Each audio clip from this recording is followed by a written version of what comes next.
Hello po mga kababayan, dito ulit tayo sa ating mga kwentong masaya lang sa bago nating channel, Laugh Trip Ngani. Di niya Mr. Maravillas yung kwento mo dyan. Kwentong tuko muna tayo mga kababayan. Kasi sa Senado po, may nakapasok na kakaibang hayop. Ayan po, parang may kamukha.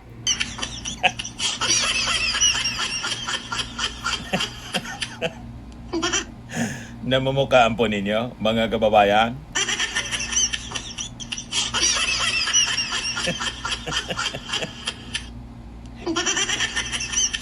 Para niya Mr. Manavillas, familiar yung muka. Familiar ba? Sa bagay, base dito sa post ni Juan de la Cruz, pati po tunog ng pangalan niya, familiar, Kayi Tuko.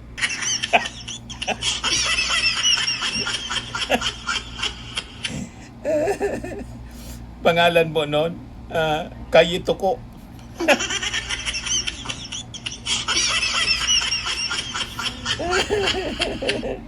Kapit na kapit mga kababayan. Ayaw bitawan po yung martilyo ng Senado.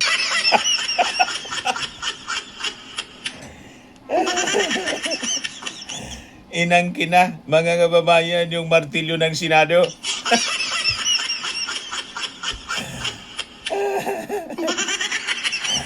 Di ba mga kababayan?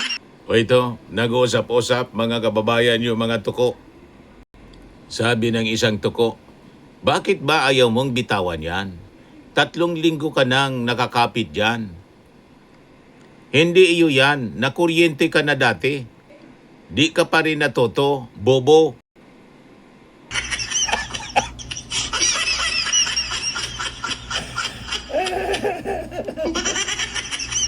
Pangalawang beses na pala yun, nakuryente na daw dati. Awak na awak yung power.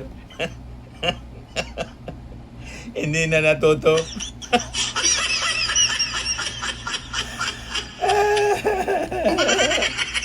Ayan o. Power. Nakuryente ka na niya dyan. Hindi ka pa rin natuto. Kayito ko nga eh.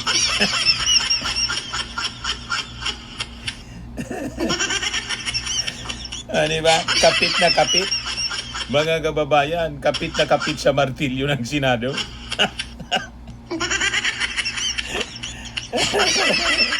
Sabi dito sa post ni Virginia Jasmine Pasalo, the endless love of Alan Peter for the country reminds me of the song of Sharon Cuneta, composed by Willie Cruz. Sana'y wala ng wakas. Kung pag-ibig ay wagas, paglalambing sa iyo, sa iyong piling, ay ligaya kong walang kahambing. Kahit na ilang tinik ay kaya kong tapakan kung iyan ang paraan upang landas mo'y masundan. Kahit ilang ulit ako'y iyong saktan, hindi kita maaring iwanan. Iyan siya po mga kababayan. Kapit na kapit sa kapangyarihan.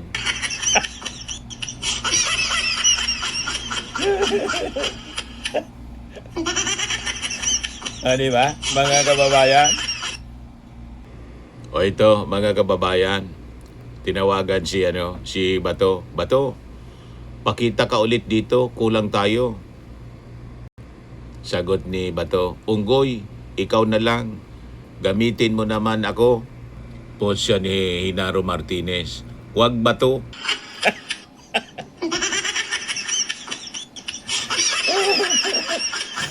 Nagpakita siya doon mga kababayan, malamang madiretso na siyang madeliver sa daig. Huwag na siya uli pabubudol mga kababayan kay Alan Cayetano. Diba? O ito, nag-online si Alan Peter Cayetano. Ano anya yan, Mr. Maravillas? Parang online selling yan. Post ito ni Ruel Santos. Pamay na lang daw guys. Ayaw pa rin na buminta ng mga paliwanag niya until now.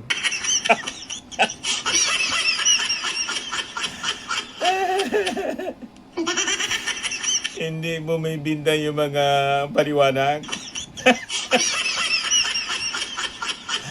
Kahit paulit-ulit na mag-online, yan tuloy, mga kababayan, natanggal bilang Senate President.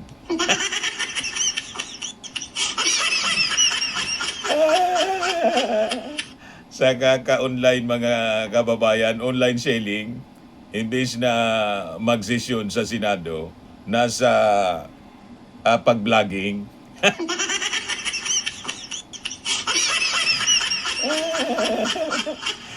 Hindi niya siya tuloy Senate President, kundi FB Live President.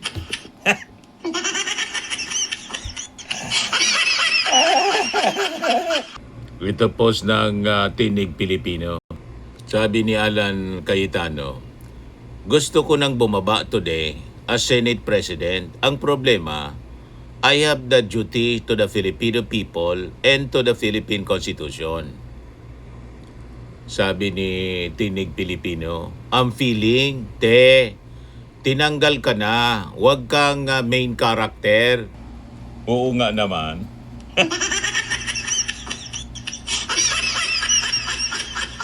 Paano kang bababa na tinanggal ka na, tinalsi ka na ng mga kasama mo?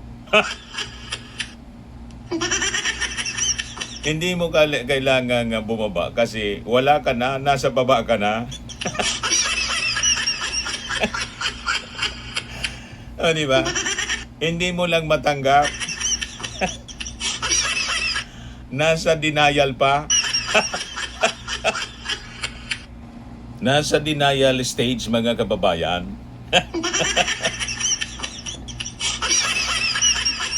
Kailangan doon ka na sa phase ng acceptance. Wala ka na, tinanggal ka na, tinalsi ka na ng mga kasama mo. O ito post naman po ni Ruben Tabonares, nawawala, lilipat na. Sabi niya dito, kabaha na si Cayetano kay Boy Dila.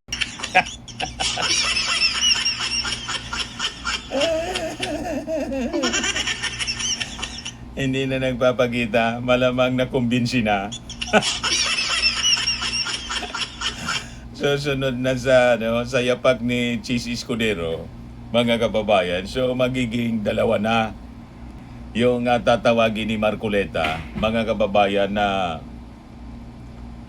masaol pa kay Judas.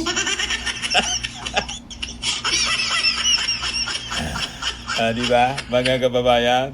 Pero may warning po sa kanya, si Cayetano, subukan mo lang lumipat, babasahan kita talaga ng talata.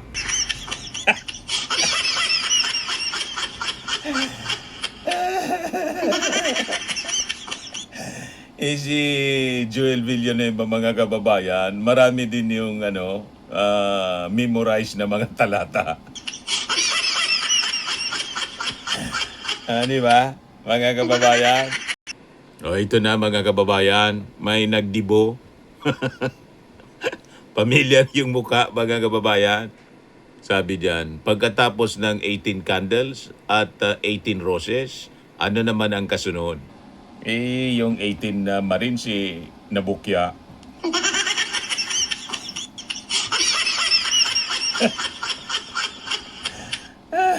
Puro sablay yung testimony.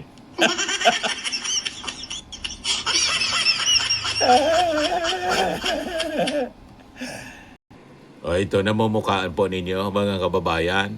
Siya daw yung sugo sa huling araw ng hearing.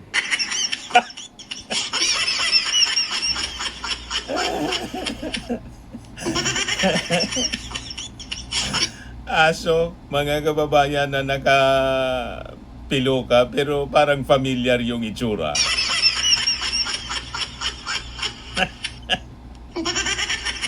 Hulaan ninyo, mga kababayan, kung sino yung sugo na yun. Ano ba? Para niya, Mr. Maravillas, siya yung sugo ng presidente ng impyerno.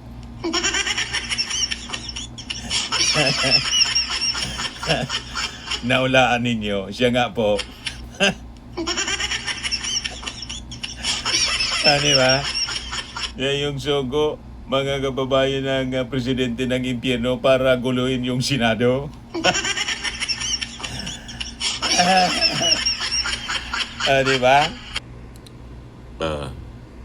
Sabi ni Alan Cayetano, unang-una, hindi ko amo si Vice President Sara. Post ito ng ng 31 million. Sabi diyan, when action speak louder than words. Siya nga naman po alatang-alata Alatang-alata yung galawan kahit hindi magsalita. Di ba, mga kababayan? Ito pa, mga kababayan. Harry Potter, ang ibon, si Hedwig. Si Mary Piatos, ang ibon, si Hedwig.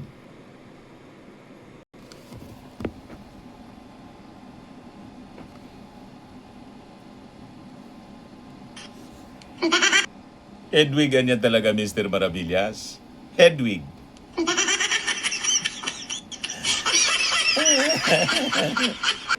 Sabi dito sa post ng Tinig Pilipino, kumusta si Pia? Ayun, nalasing. Akala siya pa ang Blue Ribbon Chair, tapos nagkunwaring may hearing.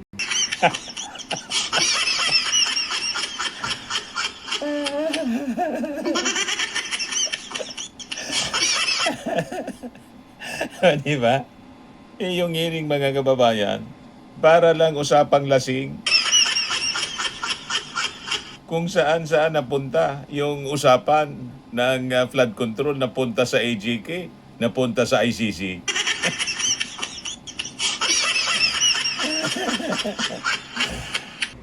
Ito yung executive assistant ni Soto na patay na, mga kababayan, namatay 2015, nakatanggap pa ng maleta. Kalansay na, mga kababayan, tumanggap pa ng maleta para kay Soto.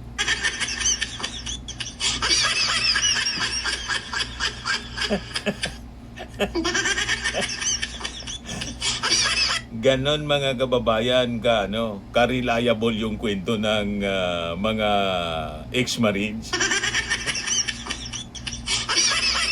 Di ba, mga kababayan, pati multo may maleta.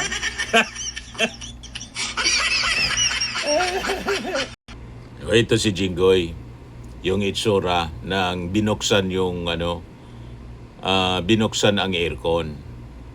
Nung pinatay yung aircon, yan yung itsura. Pero tingin ko, mga kababayan, may nararamdaman na si Jinggoy na gustong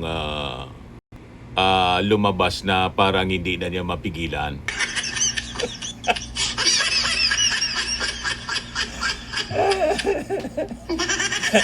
Di ba? Ganon ang itsura po. Pag may nararamdaman kang parang lalabas na, hindi mo mapigilan.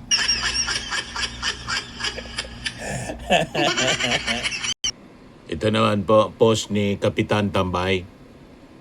Para niya familiar, Mr. Maravillas, yung babae. Sa iyo nagtanong, bakit ikukulong si Jinggoy? Hindi ko maintindihan. Sabi ng kausap, hindi mo maintindihan kasi tanga ka.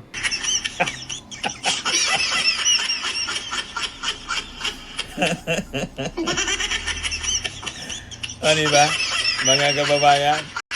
Ito, report ng Bombo Radio. Sabi dito, tingnan, pinalagan ni Bicol Saro Party List Representative Terry Ridon ang naging patutsada ni Senador Amy Marcos sa social media kaugnay ng aligasyon ng isang dating sundalo na nagsabing nakita umano niya ang isang maleta na inihatid kay Ridon at sinakay sa isang BMW vehicle sa Quezon City. Yung tawag kasi ng sundalo, mga kababayan, kay Terry Ridon, Terry. Kaya sabi ni Amy Marcos, wag mo siyang materi-teri. Sagot ni Terry Ridon, Gaano kababa binaba? Gaano daw kababa binaba yung maleta? Patama sa baba ni Aimee. Gaano kababa?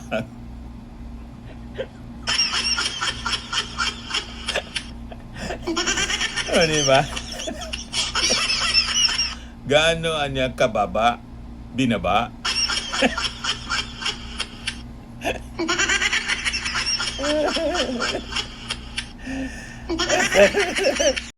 Ito, pati si Wangod nadamay na sa maleta.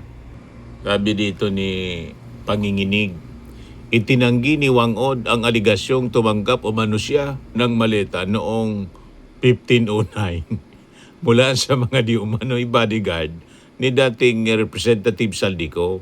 Ayon kay Wangod, imposible raw itong mangyari dahil nasa Europe siya noon upang tapusin ang lower back tattoo ni Leonardo da Vinci. Wangod, itinangging tumanggap ng maleta mula sa ex-Marines.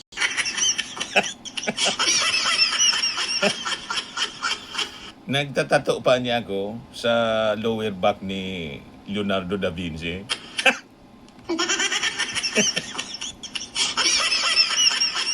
Nadamay sa kalukuhan si Wangod.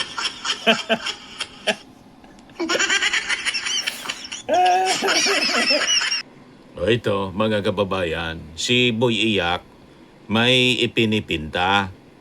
Si Ibana, kaya lang nung matapos yung kanyang pinipinta, mga kababayan, sabi ni Boy Iyak, parang may mali. Yan o.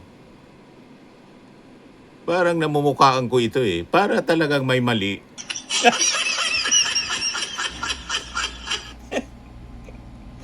Biglang lumabas mukha ni Jinggoy.